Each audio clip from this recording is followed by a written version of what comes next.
Question series में lecture number 7 ना प्रश्न જોઈ લઈએ કયા કયા પ્રશ્નો છે। તો લેક્ચર નંબર 7 માં આપણે પ્રશ્નો જોઈશું। પહેલો પ્રશ્ન છે ચેપ્ટર નંબર 1 માંથી 3 માર્ક્સ માટે પૂછાઈ શકે તેવો એક તફાવત આપો સ્ફટિકમય ઘન પદાર્થ અને અસ્ફટિકમય ઘન પદાર્થ। બીજો પ્રશ્ન આપણે જોઈશું વિદ્યુત કણ સંચલન અથવા ઇલેક્ટ્રોફોરેસિસ કહેવાય છે ચેપ્ટર નંબર 5 માંથી એ પણ 3 માર્ક્સ માટે પૂછાઈ શકે અથવા 2 માર્ક્સ માટે। ત્રીજો પ્રશ્ન સિલેક્ટ કર્યો છે આપણે એ છે ચેપ્ટર નંબર 7 માંથી નાઇટ્રિક એસિડ ની બનાવટ એમાં પણ મુખ્ય મોસ્ટ ઇમ્પોર્ટન્ટ ઓસ્વાલ્ડ પ્રક્રમ એટલે કે ઓસ્વાલ્ડ પદ્ધતિ। અને ચોથા નંબરનો પ્રશ્ન છે ચેપ્ટર નંબર 6 માંથી જોન શુદ્ધિકરણ એ પણ 2 માર્ક્સ માટે પૂછાઈ શકે। અને લાસ્ટ પ્રશ્ન છે 4 માર્ક્સ માટે પૂછાઈ શકે તેવો કાર્બોક્સિલિક એસિડ ની બનાવટ। તો કાર્બોક્સિલિક એસિડ ની બધી જ બનાવટ આપણે જે છે એ જોઈશું। તો આ હતા આપણા આજના લેક્ચરના प्रश्न। तो स्टार्ट करें। पहला प्रश्न है आपणी पास स्फटिकमय घन पदार्थ और अस्फटिकमय घन पदार्थ नो तफावत आपो। तो टॉप 5 क्वेश्चन सीरीज में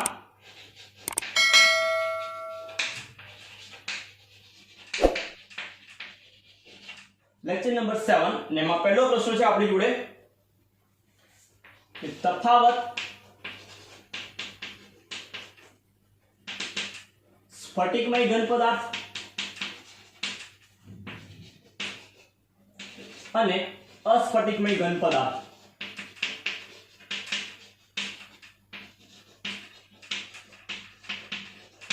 પ્રશ્ન પૂછાઈ શકે 3 માર્ક્સ માટે અથવા તો 2 માર્ક્સ। 3 માર્ક્સ માટે પૂછાય તો 6 પોઈન્ટ યાદ રાખશું, 2 માર્ક્સ માટે પૂછાય તો 4 પોઈન્ટ આપણે યાદ રાખીશું।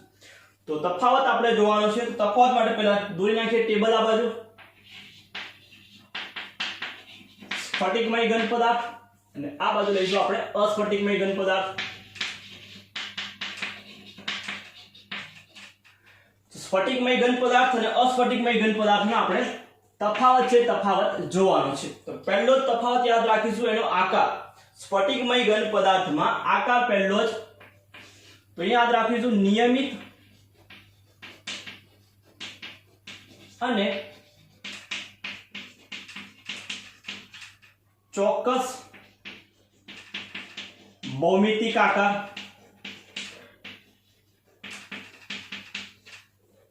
तो स्फटिकमय घन पदार्थ में पहलो ज पॉइंट याद रखीशु नियमित और चौक्कस भौमितिक आकार।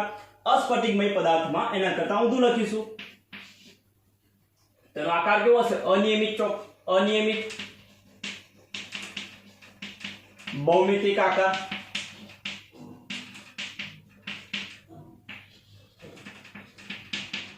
तो अस्फटिकमय घन पदार्थ में पॉइंट आवशे पहलो अनियमित भौमितिक आकार। बीजो पॉइंट याद रखीशु गलन बिंदु। बीजो पॉइंट है आपणी जोड़े गलन बिंदु। तो आमां आवशे चौक्कस अने निश्चित गलन बिंदु होय चौक्कस अने निश्चित गलन बिंदु। तो चौक्कस अने निश्चित गलन बिंदु स्फटिकमय घन पदार्थनु सपोज एनु टेम्परेचर छे गलन बिंदु 2600 छे तो 2600 तापमाने जे पिघळशे। ज्यारे अस्फटिकमय घन पदार्थ छे ए तापमानना गाळा दरमियान पिघळशे। એટલે કે સપોઝ એનું प्लास्टिक જોઈએ, प्लास्टिक આપણે ગરમ કરીએ તો એ તરત ઓગળી નહીં જાય। શું થશે પહેલા ધીમે ધીમે ગરમ થશે, નરમ થશે, નરમ થયા પછી પીગળશે। એટલે કે તાપમાનમાં શું તાપમાનના ગાળા દરમિયાન એ પીગળશે। લઈ લખાશે તાપમાનના ગાળા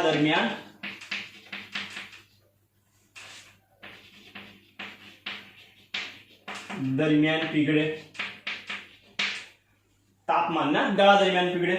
ચોક્કસ નિશ્ચિત ગलन बिंदु तापमानના ગાળા દરમિયાન પીગળે। પછીનો પોઈન્ટ આવા યાદ રાખશું ગલન બિંદુ પછી ગલન એન્થાલ્પી જે છે તો આમાં ગલન એન્થાલ્પી પણ કેવી હશે તો જે એન્થાલ્પી છે નિશ્ચિત હશે। તો ગલન એન્થાલ્પી નિશ્ચિત આમાં કેવી હશે અનિશ્ચિત અથવા ચોક્કસ હોતી નથી। तो आमा लखीशु गलन एंथाल्पी निश्चित होती नहीं।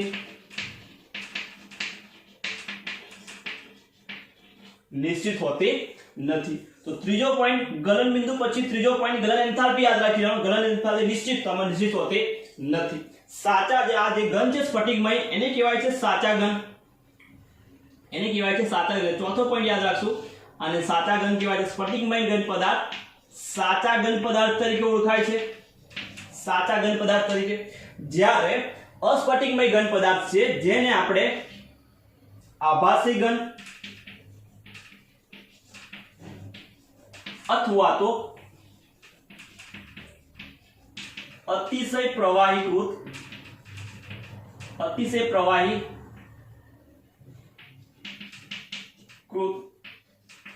પદાર્થ એટલે કે એકદમ ઠંડો કરેલો સુપર કૂલ્ડ લિક્વિડ અતિશય પ્રવાહી કરેલો પદાર્થ તરીકે આભાસી ઘન અથવા આ બધું સાચો ઘન યાદ રાખીશું.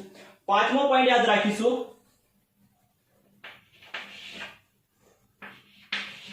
તો સ્ફટિકમય ઘન પદાર્થમાં ઘટક કણોની જે ગોઠવણી છે નિયમિત છે, ચોક્કસ છે. તેમાં ઘટક કણોની ગોઠવણી પણ કેવી હશે? લાંબા ગાળાની હશે. એટલે ઘટક કણોની ગોઠવણી કેવી હશે? તો ઘટક કણોની ગોઠવણી લાંબા ગાળાની. જ્યારે આમાં આવશે તો ઘટક કણોની ગોઠવણી ટૂંકા ગાળાની હોય છે. ઘટક કણોની ગોઠવણી છે લાંબા ગાળાની, મતલબ એક લાંબા અંતર સુધી ગોઠવણી છે સેમ જ રહેશે. જ્યારે આમાં ટૂંકા ગાળાની થોડા સમય પછી ગોઠવણી છે બદલાઈ જશે એટલે ટૂંકા ગાળાની હશે. સ્ફટિકમય ઘન પદાર્થમાં કોઈ પણ એક ડાયરેક્શનમાં જઈએ, સપોઝ આપણે ઉદાહરણમાં જોઈએ, અહીં ઘટકોની ગોઠવણી છે સપોઝ આ A છે, પછી B, A, B, તો આની ગોઠવણી વ્યવસ્થિત અને નિયમિત હશે.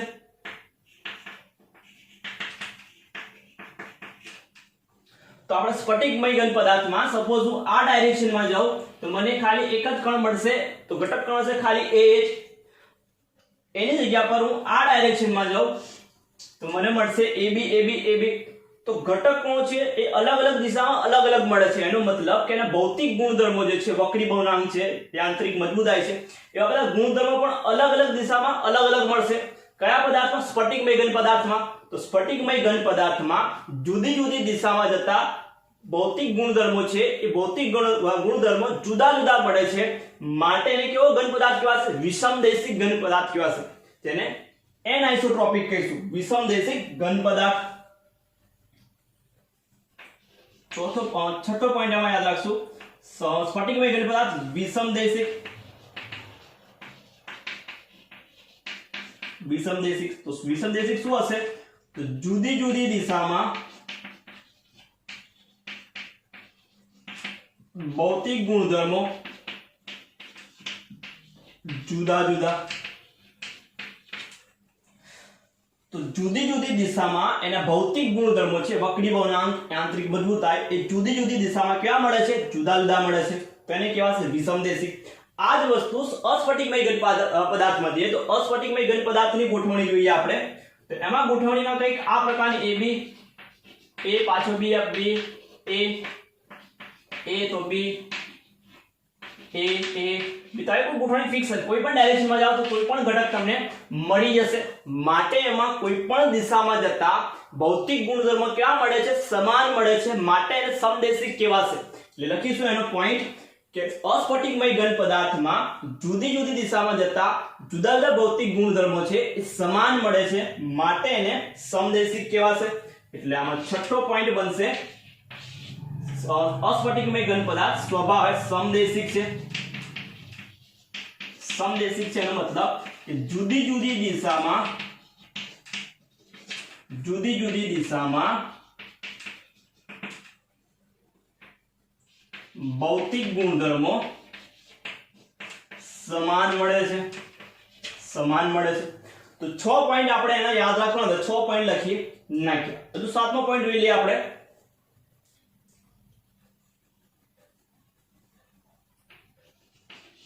સાતમો પોઈન્ટ, જો આ ઘન પદાર્થને સ્ફટિકમય ઘન પદાર્થને આપણે ચક્કા વડે કાપવામાં આવે તો એનો જે મળતો નવો ભાગ છે કેવો હશે? તો મળતો નવો ભાગ છે નિયમિત હશે. કેવો હશે? સપાટી નિયમિત હશે. એટલે જો એનો ચપ્પા વડે અથવા ધાર વાળા વસ્તુ વડે કાપવામાં આવે તો મળતો નવો વસ્તુ ધાર વડે કાપવામાં આવે તો મળતો નવો ભાગ જે છે, મળતો નવો ભાગ નિયમિત હોય છે. મળતો ભાગ છે કેવો હશે? નિયમિત હશે. એટલે જે ભાગ છે ભાગ નિયમિત મળશે. જો એને કાપવામાં આવે તો જેને ચિરાડ ગુણધર્મ કહેવાશે એ જ વસ્તુ અસ્ફટિકમય ઘન પદાર્થમાં પ્લાસ્ટિકને હું કાપું તો જે મળતો નવો ભાગ છે કેવો હશે તો ખરબચડો હશે એટલે અનિયમિત હશે તો યાદ રાખી લઈશું આમાં કેવો મળે છે તો નવો ભાગ જે છે એ નવો ભાગ અનિયમિત હોય છે અનિયમિત હોય અને 8મો પોઈન્ટ એનો યાદ રાખી લઈએ ઉદાહરણ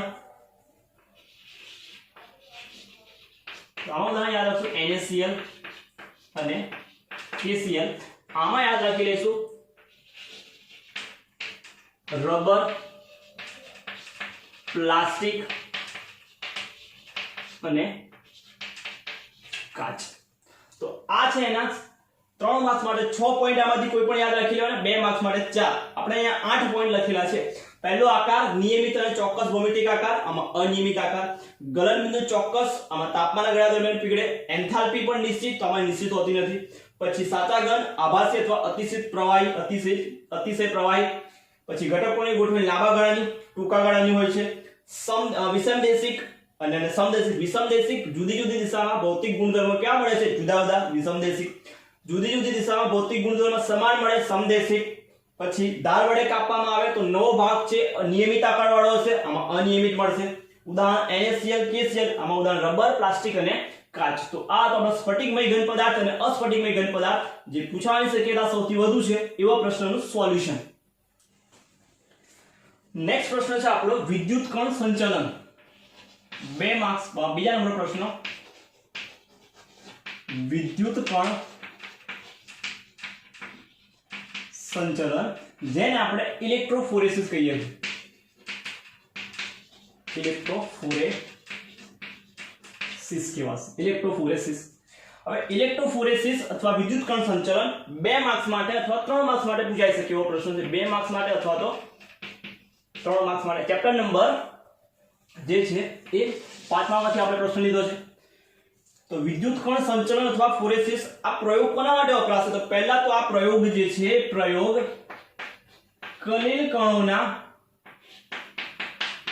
વીજભારને નક્કી કરવા માટે કણોનો વીજભાર નક્કી કરવા કલિલ કણોનો વીજભાર નક્કી કરવા માટે પ્રયોગમાં કરવાનું શું છે તો પ્રયોગમાં એક યુ આકારની એક ટ્યુબ છે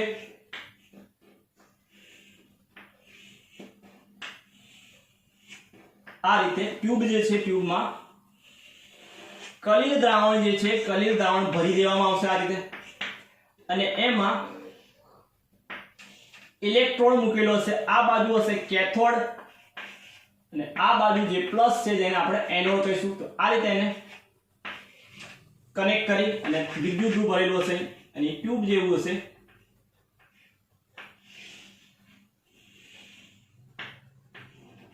રચના આપેલી છે આપણને આ આપણને હવે એક યુ આકારની ટ્યુબ જે છે તેમાં કલિલ કણ ભરેલા છે કલિલ કણોમાં તો પહેલા તો લખાણનું તો કણોનો વીજભાર છે વીજભાર નક્કી કરવા માટેનો પ્રયોગ છે જેમાં લખીશું આપણે અહીંયા કે જેમાં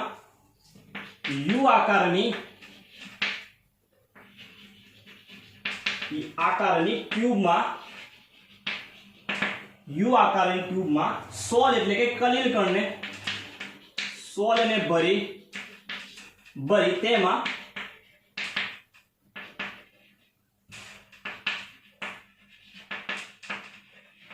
વિદ્યુત ધ્રુવ મૂકી વિદ્યુત પોટેન્શિયલ આપવામાં આવે વિદ્યુત પોટેન્શિયલ લગાવવામાં આવે વિદ્યુત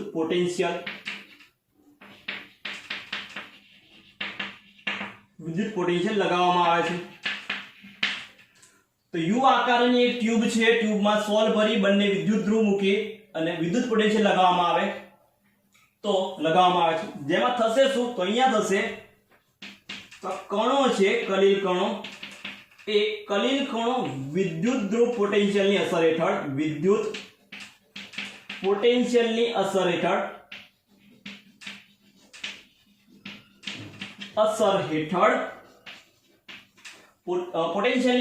શું કરશે તો આમાં જે કણો રહેલા છે સપોઝ આમાં છે ઋણિજભાઇટ કણો છે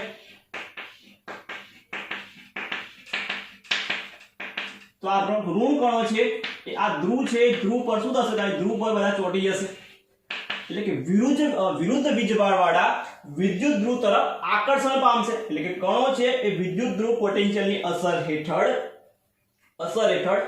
વિરુદ્ધ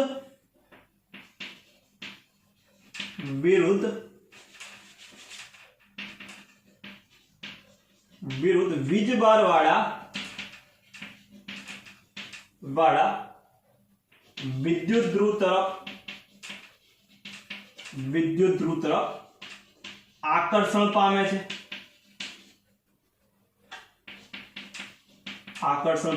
જેને આપણે વિદ્યુત કણ સંચલન કહેવાશે, વિદ્યુત કણ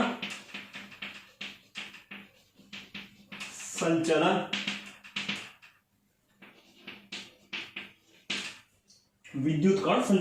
તો કણો જે છે, કણો આ પોટેન્શિયલ એપ્લાય કર્યું, પોટેન્શિયલ એપ્લાય કરવાના લીધે કણો જે છે, જે વીજભાર છે એના પોતાના વિરુદ્ધ વીજભારથી જે વિદ્યુત ધ્રુવ છે તેના તરફ આકર્ષણ પામશે. એ આખી ઘટનાને આપણે શું કીધું અહીંયા?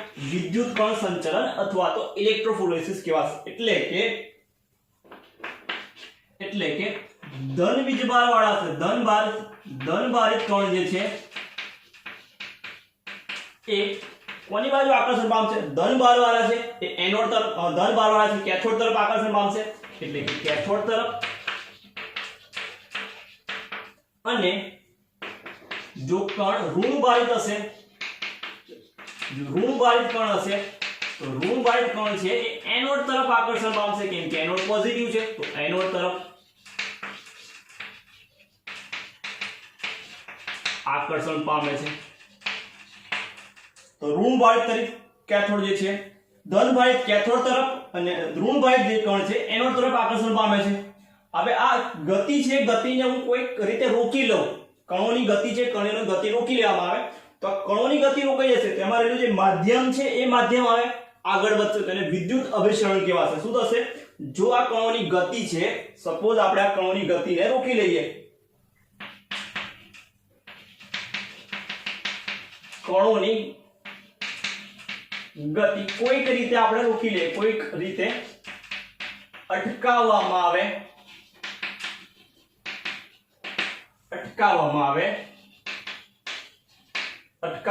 છે, તો માધ્યમ જે છે,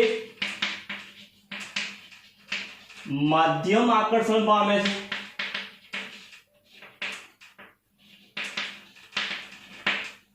કણોની ગતિ રોકી લીધી તો કણોની જગ્યા પર કોણ આકર્ષણ પામશે? માધ્યમ આકર્ષણ પામે છે. અને આ જ ઘટનાને આપણે શું કહીશું?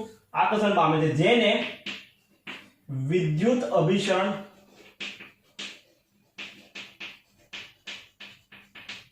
અથવા વિદ્યુત પરાસરણ એવું એક નામ છે. વિદ્યુત અભિસરણ આપણે યાદ રાખી લઈએ, વિદ્યુત અભિસરણ કહે છે.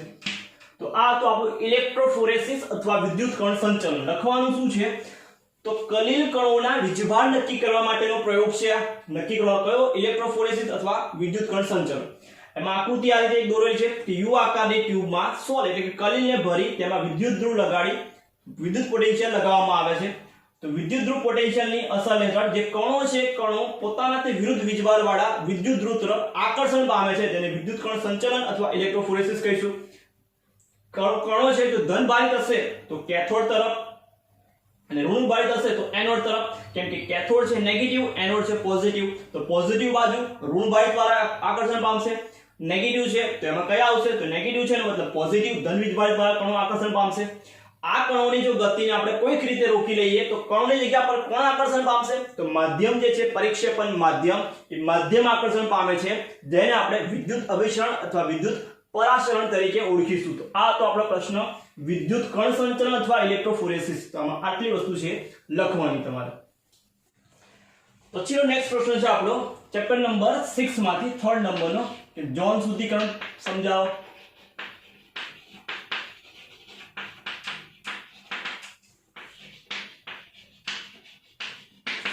બે માર્ક્સનો પ્રશ્ન. આ ચેપ્ટરમાંથી 2 માર્ક્સનો પ્રશ્ન પૂછાશે. તો આ ઝોન શુદ્ધિકરણ પૂછવાની શક્યતા રહેલી છે. તો પહેલા ઝોન શુદ્ધિકરણમાં સિદ્ધાંત જોઈ લઈએ. ઝોન શુદ્ધિકરણ સિદ્ધાંત એવું કહે છે, સિદ્ધાંત કે અશુદ્ધિ જે છે, અશુદ્ધિ એ ધાતુના ઘન અવસ્થા કરતા, ધાતુના ઘન અવસ્થા કરતા પીગલિત અવસ્થામાં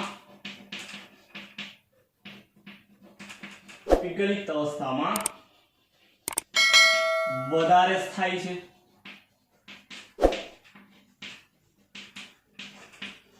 આનો સિદ્ધાંત કે અશુદ્ધિ જે છે, અશુદ્ધિ ધાતુના ઘન અવસ્થા કરતા એનું પીગલિત અવસ્થા છે, પીગલિત અવસ્થામાં વધારે સ્થાયી છે, પીગલિત અવસ્થામાં વધારે સ્થાયી છે।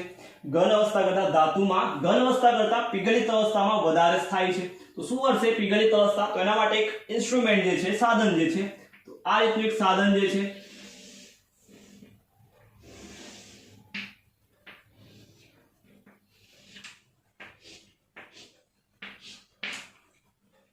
અહીં મૂકેલો છે આપણો જે ધાતુ છે, અશુદ્ધિ ધાતુ, અશુદ્ધ ધાતુનો સળિયો। ઉપર પેળવશું આપણે મોબાઈલ હીટર જેને કહીશું।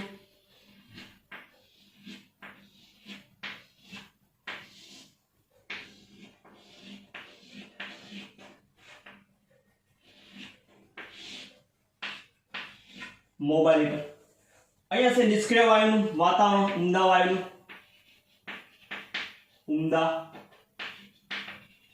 આ આપણો અશુદ્ધ ધાતુનો, જેને શુદ્ધ કરવાનો છે, અશુદ્ધ ધાતુનો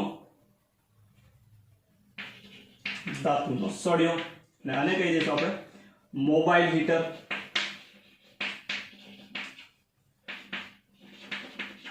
મોબાઈલ હીટર તો આ એની આકૃતિ છે, જે ઉમદા વાયુ નિષ્ક્રિય વાયુ કરે છે। આ હશે પીગલિત ઝોન, જેમાં અશુદ્ધિ હશે। હવે થશે શું? તો આ મોબાઈલ હીટર જેમ જેમ ફરશે એમ અશુદ્ધિ છે, અશુદ્ધિ પીગળતી જશે, અશુદ્ધિ પીગળતી જશે એટલે પાછળ જે છે ધાતુનો ભાગ એ શું થશે? સ્ફટિક, જે ધાતુ છે, ધાતુ સ્ફટિકીકરણ થતું હશે એટલે પાછો એને ઘન અવસ્થામાં આવશે। જ્યારે અશુદ્ધિ છે પીગળિત અવસ્થામાં જ રહેશે। જેમ જેમ આ મોબાઈલ હીટર ફરશે એમ અશુદ્ધિ છે પીગળતી જશે અને આગળ જશે। કોઈ એટલે 3-4 વાર આપણે આ રીતે રિપીટ કરીશું, પુનરાવર્તન કરીશું મોબાઈલ હીટરથી। તો આ અશુદ્ધિ છે કોઈ એક છેડા પર ભેગી થશે। સપોઝ આ છેડા પર આપણે અશુદ્ધિ ભેગી કરી, આ છેડા પર અશુદ્ધિ છે, તો અહીંથી હું કટ કરી નાખું તો આટલો ભાગ જે મને મળશે એ શુદ્ધ ધાતુનો હશે અને આ જે ભાગ મળ્યો એ બધી અશુદ્ધિ વાળો હશે। તો આ રીતે આપણે એક ઝોન પાડી, વિભાગ પાડીને આપણે શુદ્ધ કરી નાખ્યું ધાતુ, તો એની પાસે ઝોન શુદ્ધિકરણ। તો આ તો ઝોન શુદ્ધિકરણ પદ્ધતિ। અશુદ્ધિ છે, અશુદ્ધિ બધી પીગલિત અવસ્થામાં આવશે। અશુદ્ધિ જે છે એ પીગલિત અવસ્થામાંથી આપણે ધાતુ છે, ધાતુ કઈ તો પાછું ધાતુ જેમ મોબાઈલ હીટર આગળ જશે ધાતુ પાછળ સ્ફટિકીકરણ પામતી જશે અને શુદ્ધ અવસ્થામાં મળશે। જ્યારે અશુદ્ધિ છે પીગલિત અવસ્થામાં આગળ વધતી જશે અને કોઈ એક છેડા પર ભેગી કરશું અને એ છેડાને આપણે કટ કરી નાખીશું એટલે આટલો ભાગ આપણને શુદ્ધ ધાતુનો, બાકીનો જે છે અશુદ્ધિ છે દૂર થઈ જશે। કોના માટે વપરાય છે? તો આ જે પદ્ધતિ છે વપરાય છે અર્ધવાહક। અર્ધવાહક કયા કયા? તો સિલિકોન, જર્મેનિયમ, ગેલિયમ, બોરોન અને indium. Silicon, germanium, gallium, boron અને ઇન્ડિયમ માટે આ પદ્ધતિ છે, પદ્ધતિ વપરાય છે, જેને ઊંચી શુદ્ધતા વાળી ધાતુ મેળવવા માટેની આ પદ્ધતિ છે, પદ્ધતિ વપરાશે। તો આ તો આપણું ઝોન શુદ્ધિકરણ અને એને પોઈન્ટ જે છે, પોઈન્ટ તમારે આ રીતે છે ને લખવાના છે કે મોબાઈલ હીટરને રૂપાંતર ફેરવશું જેથી અશુદ્ધિ છે કોઈ છેડા પર ભેગી થશે એટલે છેડાને કટ કરી નાખીશું, બાકીનો ભાગ છે આપણને શુદ્ધ છે, શુદ્ધ ધાતુ મળશે। તો આ તો ઝોન શુદ્ધિકરણ પદ્ધતિ। નેક્સ્ટ પ્રશ્ન છે આપણે ચોથા નંબરનો, નાઇટ્રિક એસિડની બનાવટ।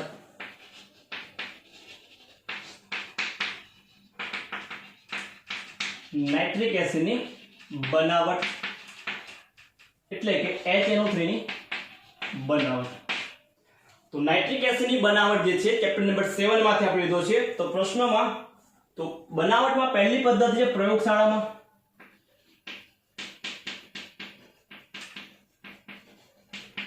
પ્રયોગશાળામાં કઈ રીતે બનાવવાનો છે? પ્રયોગશાળામાં તો કાચની વક્ર નળીમાં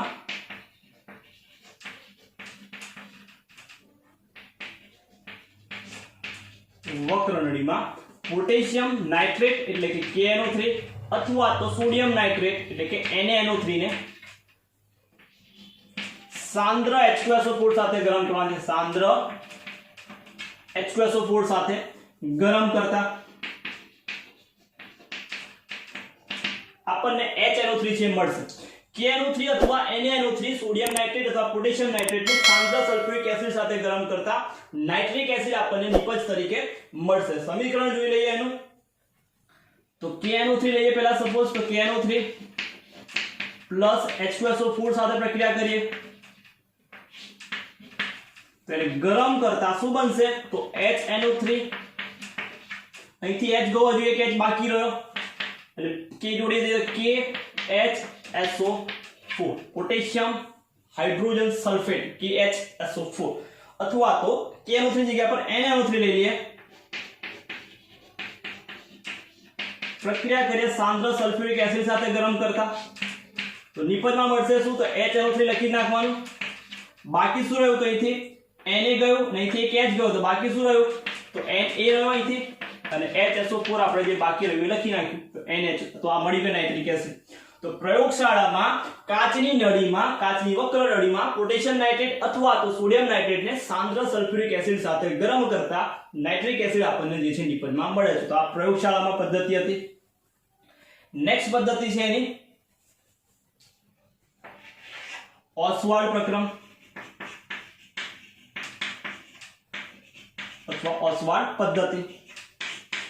તો ઓસ્વાલ્ડ પદ્ધતિમાં એમોનિયા જે છે, એમોનિયાનું વાતાવરણીય ઓક્સિજન વડે ઓક્સિડેશન, ઉદ્દીપકીય ઓક્સિડેશન કરતા, એટલે કે NH3 જે છે એમોનિયાનું વાતાવરણીય ઓક્સિજન એટલે O2 વડે ઉદ્દીપકની હાજરીમાં, ઉદ્દીપક છે એ પ્લેટિનમ અને રોડિયમ એટલે કે RH જે ગોઝ ઉદ્દીપક,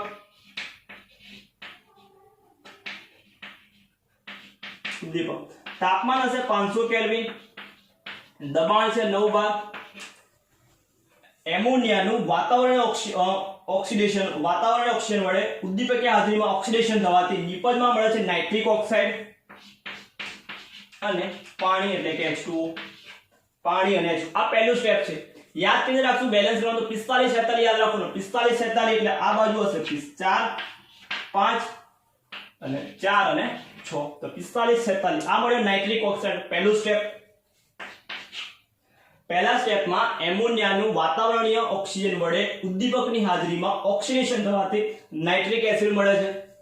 બીજા સ્ટેપમાં નાઇટ્રિક ઓક્સાઇડનું ઓક્સિજન સાથે જોડાવાથી નાઇટ્રોજન ડાયોક્સાઇડ મળે છે. નાઇટ્રોજન ડાયોક્સાઇડ, નાઇટ્રિક ઓક્સાઇડ જે છે એ ઓક્સિજન સાથે જોડાઈને નાઇટ્રોજન ડાયોક્સાઇડ એટલે કે NO2 માં રૂપાંતર પામે છે.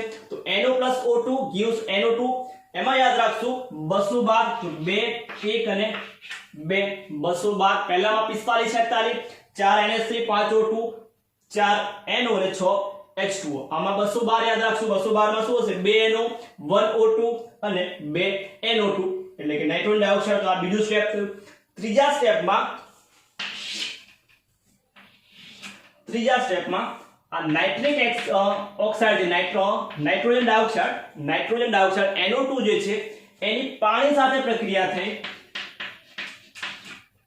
નિપજમાં HNO3 અને નાઇટ્રિક ઓક્સાઇડ મળે છે. HNO3 અને નાઇટ્રિક ઓક્સાઇડ. આમાં યાદ રાખશું 21 એટલે 3 મોલ NO2 હશે, 1 મોલ H2O, 21 એટલે 2 મોલ H2O અને 1 મોલ NO મળે છે. તો આ થઈ ગઈ ત્રીજું સ્ટેપ. નાઇટ્રોજન ડાયોક્સાઇડની પ્રક્રિયા પાણી સાથે NO2 + H2O, તો HNO3 + NO મળશે.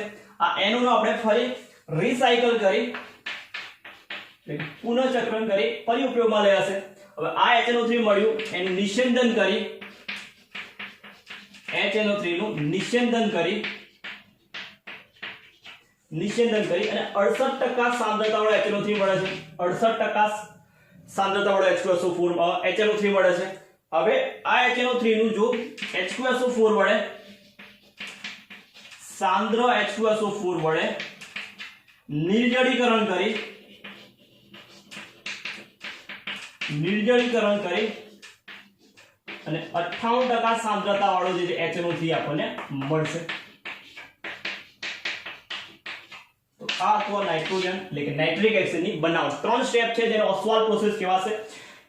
એમોનિયાનું વાતાવરણીય ઓક્સિજનની ઉદ્દીપક વડે ઉદ્દીપકની હાજરીમાં ઓક્સિડેશન થવાથી નાઇટ્રિક ઓક્સાઇડ એટલે NO અને H2O મળે છે. NO નું ઓક્સિજન સાથે જોડાવાથી નાઇટ્રોજન ડાયોક્સાઇડ મળે છે. બીજા સ્ટેપમાં નાઇટ્રોજન ડાયોક્સાઇડનું પાણી સાથે જોડાય અને HNO3 અને NO ને NO નું ફરી પાછું પુનઃચક્રણ એટલે કે રિસાયકલ કરી આપણે ફરી પાછું ઉપયોગ કરી શકાશે. ત્રીજું સ્ટેપ હતું NO2 H2O N2 અને H2. તો કયો કહો પહેલામાં યાદ રાખશું 46 પ્રક્રિયકમાં 46 નિપજમાં 46 પછી બીજામાં 212 અને ત્રીજામાં 31 21. આ તમારા બેલેન્સ કરવાના સમીકરણ જે છે આટલું યાદ. પ્લેટિનમ અને રોડિયમ આવશે RH આવશે.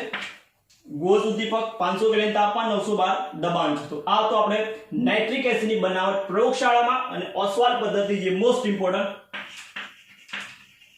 68% મળશે નિસ્યંદનથી અને નિર્જલીકરણ કરી 98% HNO3 જે છે મળે છે. તો આ તો નાઇટ્રિક એસિડની બનાવટ તેમાં આટલું છે આપણે છાપવાનું. નેક્સ્ટ પ્રશ્ન છે આપણો એક કાર્બોક્સિલિક એસિડની બનાવટ.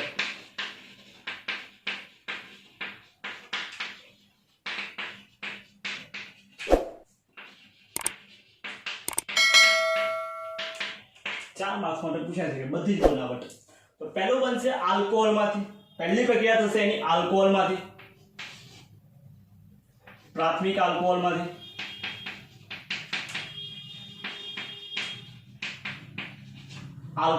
પ્રાથમિક આલ્કોહોલમાંથી તો પ્રાથમિક આલ્કોહોલમાંથી તો RCH2OH એની પ્રક્રિયા એસિડિક બેઝિક અથવા તો તટસ્થ જે છે KMnO4 અથવા એસિડિક અથવા K2Cr2 વડે. તો KMnO4 અથવા K2Cr2 K2Cr2O7 અથવા તો ક્રોમિક ઓક્સાઇડ CrO3 ટ્રાયોક્સાઇડ વડે ઓક્સિડેશન કરતા.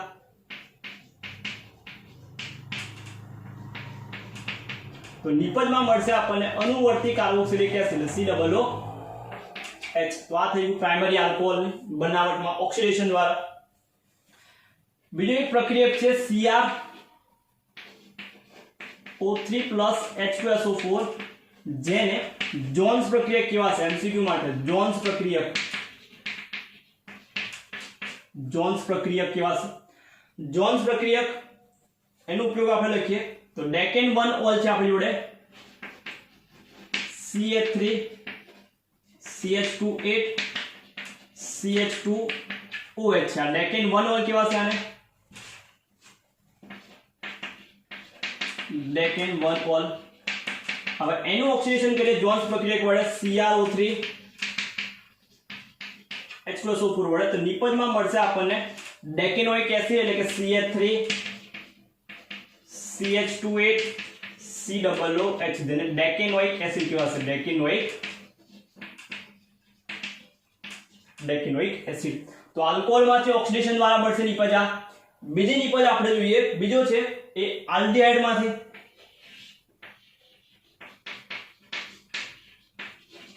આલ્ડીહાઇડમાંથી સેમ ટુ સેમ KMnO4 અથવા K2Cr2O7 અથવા ટોલેન્સ પ્રક્રિયક દ્વારા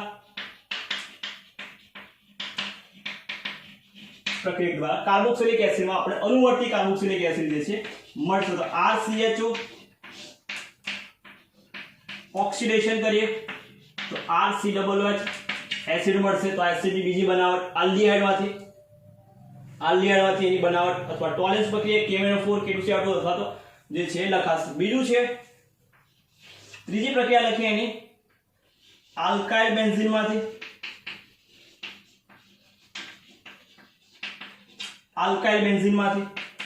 તો આલ્કાઇલ બેન્ઝીનમાંથી પણ નિપજ મળશે. તો આલ્કાઇલ બેન્ઝીનનું ઉદાહરણ લખીએ CH3. તો પહેલા બનશે ક્ષાર KMnO4 ઇન બેઝિક મીડિયમ એટલે KOH. તો બનશે પોટેશિયમ બેન્ઝોએટ. એની પ્રક્રિયા આગળ થઈ જળ વિભાજન થઈ નિપજ મળશે આપણને બેન્ઝોઇક એસિડ. એવી રીતે ગમે તેટલું ચેન લાંબી હશે તો એ કાર્બોક્સિલિક એસિડમાં રૂપાંતર પામશે. ખાલી કોણ પ્રાથમિક અને દ્વિતીયક તૃતીયકની પ્રક્રિયા થશે નહીં. તો આ તો આલ્કાઇલ બેન્ઝીનમાંથી. ચોથું યાદ રાખવાનું છે આમાં ગ્રિગ્નાર્ડ પ્રક્રિયક દ્વારા RMGX, તો RMGX ની પ્રક્રિયા કરશું ડ્રાય એટલે કે સૂકા બરફ સાથે, તો લખાશે આ રીતે C ડબલ બોન્ડ O અને B બાજુ C ડબલ બોન્ડ O, તો OMG બનશે ને R જશે કાર્બન જોડે, એટલે નિપજમાં મળશે આપણને કંઈક આવું CR લખી નાખીએ, ડબલ બોન્ડ O તો એની જગ્યાએ OMGX અને ડબલ બોન્ડ O. હવે એનું કરી નાખીએ જળ વિભાજન કરશું, અહીંથી બોન્ડ બ્રેક કરીશું, અથવા તો આપણે અહીંથી બ્રેક કરીએ એટલે ઈઝી થઈ જાય, H અને OH એટલે બનશે શું, તો R COOH અને MgOH X. તો આ મળી ગયું એસિડ ગ્રિગ્નાર્ડ પ્રક્રિયક દ્વારા. તો ગ્રિગ્નાર્ડ પ્રક્રિયકની ડ્રાય એટલે કે સૂકા બરફ સાથે પ્રક્રિયા કરતા નિપજમાં આપણને કાર્બોક્સિલિક એસિડ મળશે. તો ચોથી પ્રક્રિયા હતી.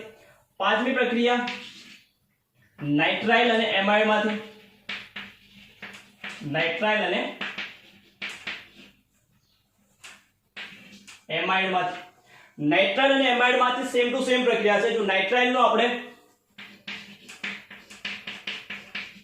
નાઇટ્રાઇલ નું જળ વિભાજન કરીએ તો એમાઇડ બનશે પહેલા RCONH2 અને RCONH2 નું જળ વિભાજન થશે તો બનશે નિપજમાં RCOOH અને NH3 છૂટું પડશે. તો જળ વિભાજન કરવાથી એમાઇડ અને એમાઇડ માંથી CO, તો એમાઇડ વાળી પ્રક્રિયા પણ આમાં આવી ગઈ. તો નાઇટ્રાઇલ માંથી જળ વિભાજન થી એમાઇડ અને એમાઇડ માંથી એસિડ છે, એસિડ નિપજમાં મળશે. પાંચમી. છઠ્ઠી પ્રક્રિયા યાદ રાખજો આપણે એસિડ ક્લોરાઇડ માંથી,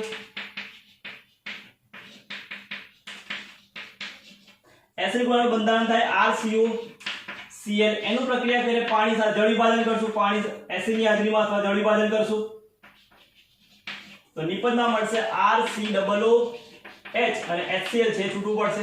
તો આ એસિડ ક્લોરાઇડ માંથી પ્રક્રિયા કરી. સાતમી પ્રક્રિયા યાદ રાખશું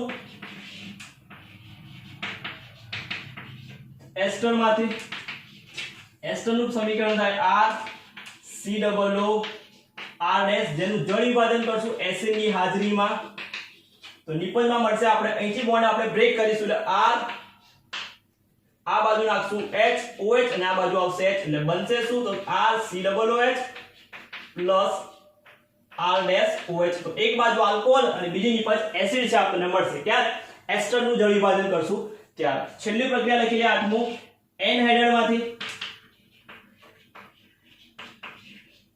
એનહાઇડ્રાઇડ નું બંધારણ થાય R C double bond O C double bond O R. જળ વિભાજન કરીશું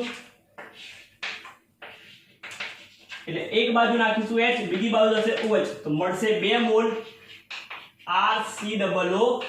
તો 2 મોલ એસિડ ના મળશે લિક્વિડમાં. કઈ પ્રક્રિયામાં, તો કે એસિડ એનહાઇડ્રાઇડ માંથી. તો આ હતી કાર્બોક્સિલિક એસિડ ની બનાવટની પ્રક્રિયા. પ્રાથમિક alcohol oxidation, aldehyde, alkyl benzene, Grignard, nitrile amide, acid chloride, ester અને એનહાઇડ્રાઇડ. તો આ બધામાંથી આપણને એસિડ મળશે અને બધાની પ્રક્રિયા આપણે શોર્ટમાં રિવ્યુ જોઈ લીધું.